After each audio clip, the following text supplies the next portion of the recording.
네, 안녕하십니까. 역사로 돌아보는 김 선생의 뉴스 현장. 오늘 이 시간에는 청와대 국민 품으로라는 제목으로 말씀을 좀 드려보도록 하겠습니다. 여러분들이 잘 아시다시피 청와대라는 것은 해방 이후에 대한민국 정부가 수립된 후 2022년 5월 9일까지 대한민국 대통령이 집무실과 관저로 사용한 공간이 바로 이 청와대가 되겠습니다. 그러다 보니까 초대 이승만 대통령으로부터 12명의 대통령이 이곳에서 생활하며 직무를 보았던 공간이라고 보시면 되겠습니다. 자, 그랬던 공간은 원래 이 청와대라고 하는 것은 일제강점기만 하더라도 조선 총독의 관저로부터 출발했다라고 보시면 되겠습니다. 일제강점기에 이 조선 총독 관저는 세 군데에 있어서 먼저 남산 외성대에 있었던 것이 남산 총독 관저로서 이것이 그 이전에 통감 관저를 계승했다고 보시면 되겠고요. 그 다음에 여러분들 경무대 총독 관저가 있겠는데 현재의 청와대에 해당되는 것으로 1939년도부터 해방때까지, 그리고 용산 총독 관저가 있었는데요. 이 존재를 우리가 잘 모르고 있지만 이것이 미군 부대 하에서 용산 111병원 자리에 해당이 된다고 보시면 되겠고요.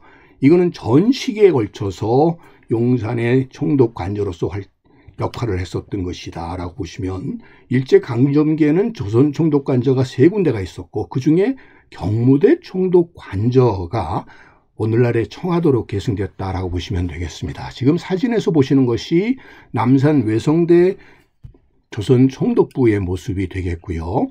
지금 보시는 것이 바로 용산 조선 총독 관저의 모습이 되겠습니다. 현재는 해체되어 볼 수 없게 되었지만, 그리고 보시는 건물이 지금 광화문에 위치하고 있는 조선 총독부 건물이 되겠습니다. 이 건물은 1926년도에 완성이 되어서 오늘날의 이 경복궁 정문인 광화문 자리에 위치하고 있었다라고 보시면 되겠습니다. 자, 그러다가 1939년도에 조선 총독 관저가 새롭게 지어지게 되는데요.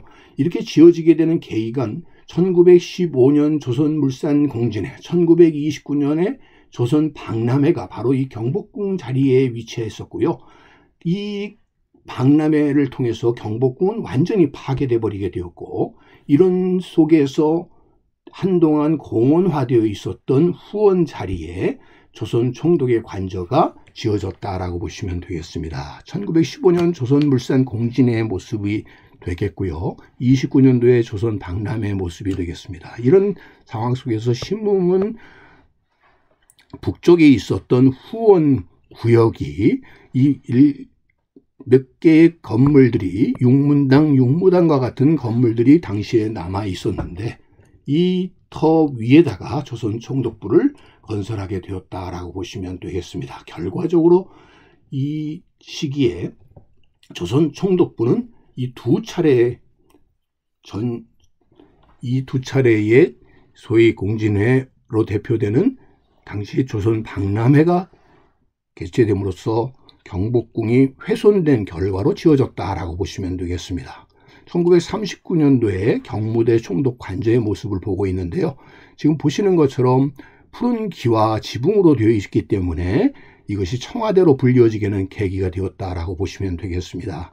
이 청기와는 어디에서 났느냐에 대해서 장덕궁 선정전에서 지붕기와가 옮겨왔다라는 얘기도 있습니다만, 정읍 보천교의 11전과 부속 건물에서 사용되었던 청기와가 그 당시로서는 이 나무집으로서는 가장 최대 규모였었고, 특히 백두산에서 가져온 소나무로 만들어진 건물이다 보니까 현재는 조계사 본전 건물이 바로 이 11전 건물이 되겠고요. 그 지붕에 쓰여졌었던 건물이 바로 이 경무대의 청기와로 옮겨와 지어졌다라는 것이 정설이 되겠습니다. 보시는 것이 바로 당시에 쓰여졌던 청기와의 모습이 되겠습니다.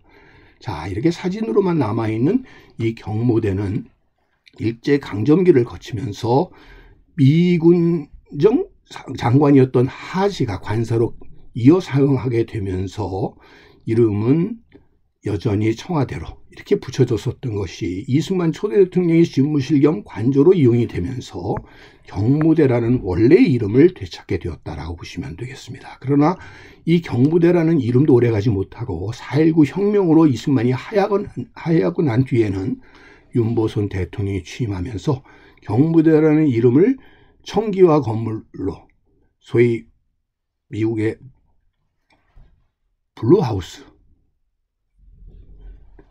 미국처럼 화이트하우스 이런 통칭으로 사용하게 되면서 청와대로 이름을 변경하게 되어 오늘에 이르렀다라고 보시면 되겠습니다. 1962년도의 청와대의 모습이 되겠고요.